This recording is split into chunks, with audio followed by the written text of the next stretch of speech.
сөз түрдө мектептерге ыйман сабагын киргизип, биз балдарды жаш кезинен ыймандуулукка окута турган болсок, ушундай көрүнүштөргө болбойт эле. Анан айтып кетиш керек, мына мектептеги рекеттер боюнча.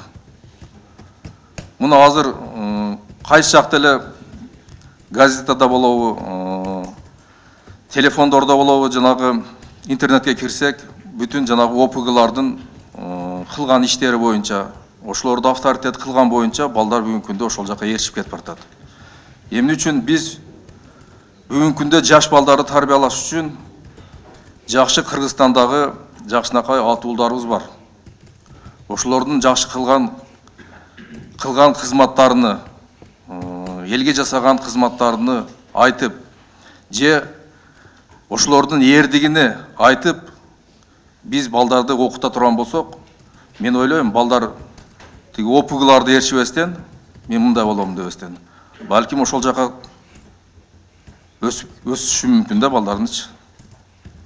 Ошондуктан мектептерде дагы ушундай сабактарды көбүрөөк өткөзгөнүнү мен талап кылып кетет элем да, урматтуу кесиптештер.